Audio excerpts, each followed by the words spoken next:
Shalom Bapak Ibu Saudara yang dikasihi Tuhan. Jumpa lagi di podcast Renungan Pagi Mutiara hari ini yang setia menyapa dan menemani saudara di dalam doa dan renungan firman Tuhan.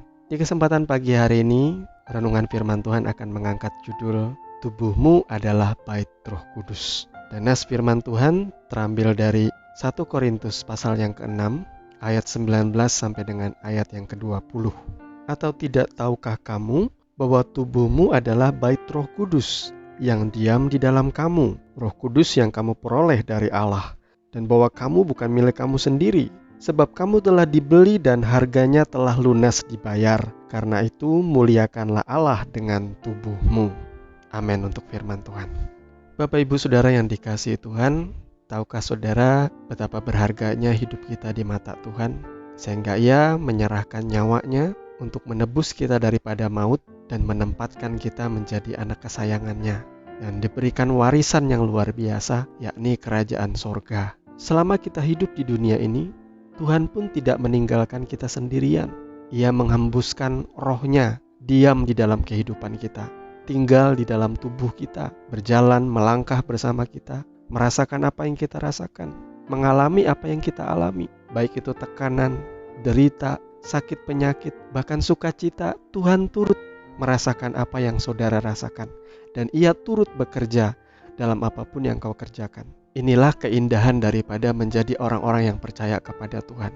Tuhan kita Yesus Kristus bukan hanya Tuhan yang meninggalkan kitab suci dan memaksa kita untuk hidup kudus sesuai dengan yang tertulis, sementara Ia ongkang-ongkang kaki menunggu di sorga mana yang baik itu yang dipilih. Tidak seperti itu. Sampai hari ini Yesus masih bersyafaat bagi kita agar semua orang diselamatkan.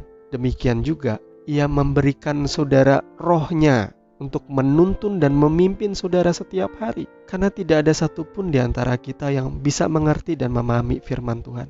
Kitab suci itu bersifat rohani, ada begitu banyak rahasia Kristus di dalamnya, dan tidak ada seorang pun yang bisa memahami firman itu sebelum ia dicelikan oleh Roh Kudus. Maka ada begitu banyak orang-orang di luar sana yang belum percaya Yesus, yang sampai hari ini tidak menemukan jawaban dari kitab suci, karena mata mereka masih belum dicelikan.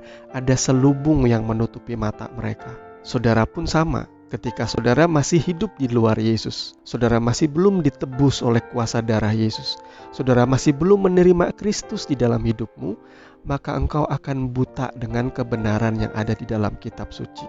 Kenapa hari ini saya mengangkat tema dengan judul Tubuhmu adalah Bait Roh Kudus? Karena saya ingin menunjukkan kepada Bapak Ibu Saudara betapa Tuhan itu dekat dengan hidup kita, dan betapa Tuhan itu rindu selalu bersama dan berjalan bersama kita. Apa yang kita alami dan rasakan hari-hari ini itu jauh lebih luar biasa dari apa yang dialami oleh umat Israel di masa perjanjian lama. Di dalam perjanjian lama, lambang kehadiran Tuhan itu digambarkan dengan sebuah benda seperti peti dan pengusung yang disebut tabut Tuhan. Di mana ada tabut Tuhan, di situ adalah lambang kehadiran Tuhan. Di dalam perjanjian lama, tabut Tuhan, lambang kehadiran Tuhan itu ditempatkan di sebuah tempat atau bangunan yang disebut kemah suci. Dan tabut ini ditaruh di dalam ruangan yang paling dalam yang disebut dengan ruang Maha Kudus. Tidak ada seorang pun yang boleh sembarangan masuk ke dalam ruangan itu. Hanyalah imam besar keturunan Lewi, satu orang sekali untuk setahun, membawa darah dan memercikkannya di atas tabut itu sebagai lambang pendamaian atas seluruh bangsa. Pada masa itu, orang beribadah dan menemui Tuhan datang ke kemah suci. Tetapi tidak seorang pun umat boleh sembarangan menemui Tuhan di ruang yang Maha Kudus, karena hanya imam besar saja yang Tuhan izinkan. Di situ imam besar pun kakinya harus diikat dan sebelahnya lagi harus dipasang gemerincing, supaya kalau ia melakukan hal yang salah di hadapan Tuhan dan ia mati dibunuh di dalam ruang Maha Kudus, maka ia bisa ditarik keluar dengan menggunakan tali. Saking kudusnya tabut perjanjian itu, saking kudusnya bait suci itu. Dan hari ini Rasul Paulus berkata, tidak tahukah kamu bahwa tubuhmu adalah bait Roh Kudus? Dan bahwa kamu bukan milik kamu sendiri lagi, sebab kamu telah dibeli dan harganya sudah lunas dibayar. 1 Korintus 3 ayat 16 pun berkata, "Tidak tahukah kamu bahwa kamu adalah bait Allah dan bahwa roh Allah diam di dalam kamu?